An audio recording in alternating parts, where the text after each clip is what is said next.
Hello and welcome back to Jo's Art History Podcast Bitesize, small manageable podcast episodes that see me, Jo McLaughlin, your resident host and art historian, deep dive into a specific artwork or artist in 10 minutes or less.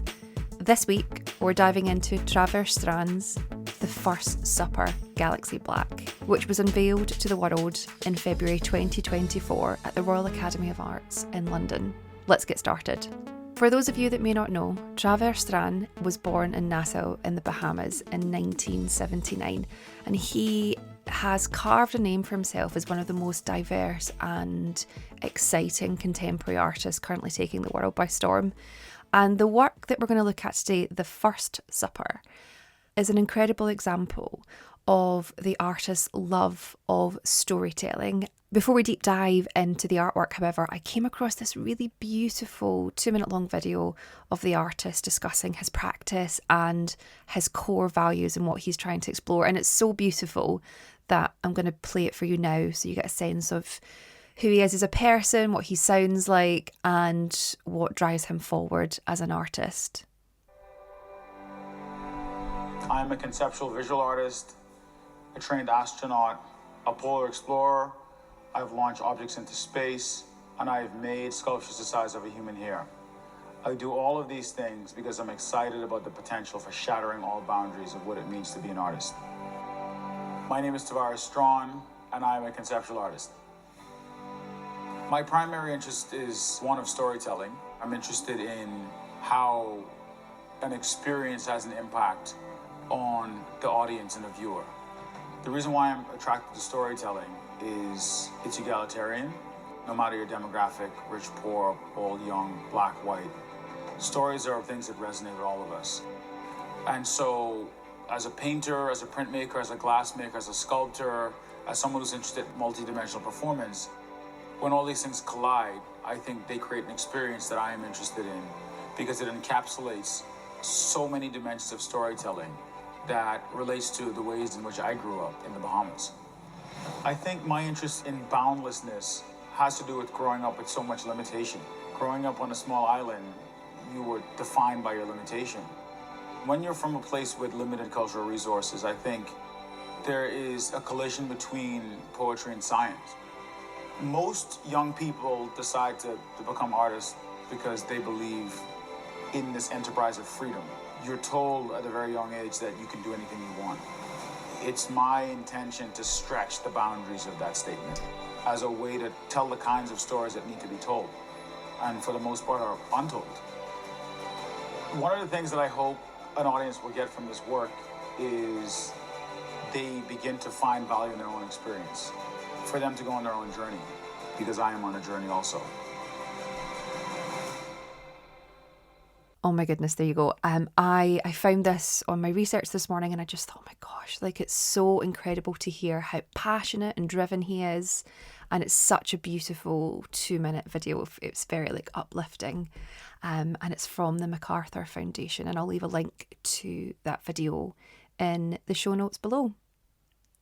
So now that you have a bit of a sense of Tavares and what he is trying to do in his practice, or what he's exploring rather within his practice, let's finally deep dive into this incredible work known as The First Supper, Galaxy Black. So as I mentioned in the introduction, the work was actually unveiled in February 2024 to the world as part of an exhibition that was hosted by the Royal Academy of Arts in London. Now, the show itself is known as Entangled Pasts, 1768 until now, Art, Colonialism and Change.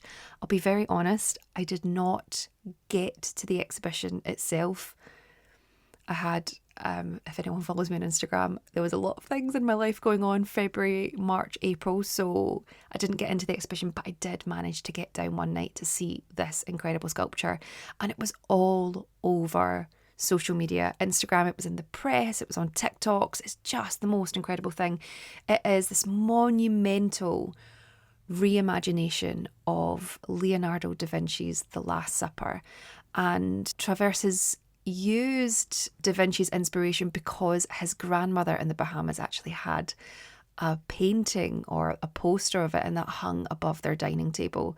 And the artist himself was actually quoted as saying he really couldn't understand why these figures had such a hold over people on this tiny, tiny island that he grew up in. It's just really, really interesting.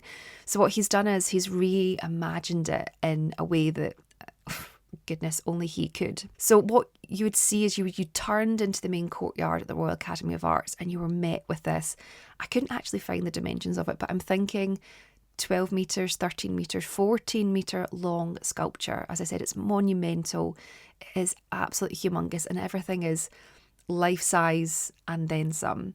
So as I said, it was inspired by Da Vinci's The Last Supper. And what Tavares has done is he has selected 12 figures throughout the African diaspora who he brings together. And the 12 include Black scientists, activists, the artist himself, gay rights campaigners, congresswomen, poets, nurses, and as I said, the artist himself is included in that. And he's the 13th figure within that. And he actually takes on the role as Judas on the table. And by assuming the role of Judas, he isn't saying that he is the betrayer of Christ or the figures on the table, but rather he is the betrayer of timelines and concepts and historical structures where these people that are represented within the table are being brought together. And this feast is happening now, but also across history and interrupting timelines and narratives. And it's really, really powerful. Some of the people that he has included: Nurse Mary Seacole, gay rights campaigner Marsha P. Johnson, the first Black Congresswoman, Shirley Chisholm, the poet, Sir Derek Alton, gospel singer Rosetta Tharpe, astronaut Robert Henry Lawrence, explorer Matthew Henson, who actually Travers has a very interesting history because he also did something in the North Pole or for a project that he worked on, and the two explorers look incredibly similar. So there's an incredible story and narrative there that I won't get into now, but I would highly recommend that you deep dive into. And what's so incredible about this table is, well, first of all, it's completely cast in black, and the work itself is known as The First Supper, Galaxy Black. And Galaxy Black is this reference to the black that astronauts come across in space. So again, it's a nod to interrupting timelines, space, constructs that have been fabricated in terms of timelines and stories, and who gets their moment in the sun or the limelight or within history. And across this matte black table, there are moments of figures and objects also in gold. So crowns will be in gold, or there'll be objects on this banquet table, because of course it's a banquet table. That's what the Last Supper is a feast. And there's objects that are picked out in this incredibly vibrant gold patina. It's just incredible. And the figures across the table are exceptionally lively. There's people standing up, they're throwing their arms in their air, they're arguing with each other, they're embracing. It's just an incredible, incredible sculpture. I would highly recommend that you Google to have a look at it. What's also very interesting is the placement of the artwork now. It was placed outside in the elements in front of a very prominent sculpture that everybody knows when you go to the Royal Academy, and that is Sir Joshua Reynolds, who, if you don't know, was the first president of the Royal Academy. And the fact that it's been placed in front of Joshua Reynolds, this imposing public sculpture of one of Britain's greatest painters, it's also a way of referencing that these traditional sculptures, aka Joshua Reynolds, are mostly celebrating white men. And it's also hoping to start a conversation of the lack of diversity and celebration of blackness within these public monuments, these public-facing monuments that immortalise these great figures within history, and the lack of diversity, of course, within black representation. And I'm just going to add in women as well.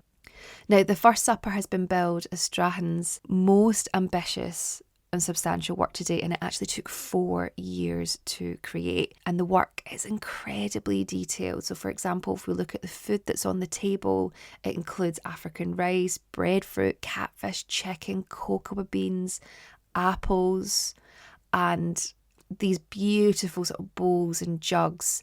Nothing grand, but just things that represent movement throughout history and food that these figures would know and understand. It's also a nod to the sort of histories of trading and slavery within history as well. And I'm actually going to end this episode with once again playing a video of the artist himself, but this time speaking about the work. And I just think it's always fantastic to hear an artist's own voice and hear their thoughts on a work. So I hope you enjoy. So what is the First Supper?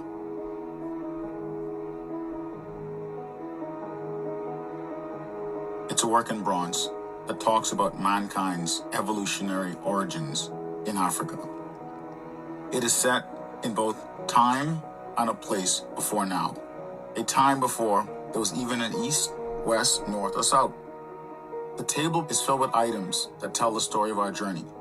The journey of our people across the waters. The work is coded in galaxy black. This is the black in which astronauts try to describe the first time they ever come encounter with space. There is an infinite black that represents our galaxies.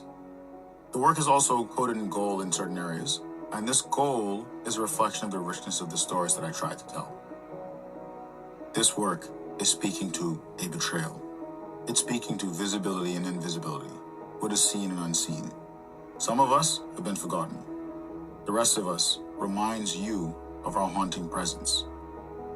At the end of this work, I sit with a Tasmanian tiger near me. The animal's extinction reminds us of our fragility, the same fragility that connects all of us. As the great Marcus Garvey would say, who is represented, progress is the attraction that moves humanity. And this First Supper is a meditation on humankind's struggle for progress.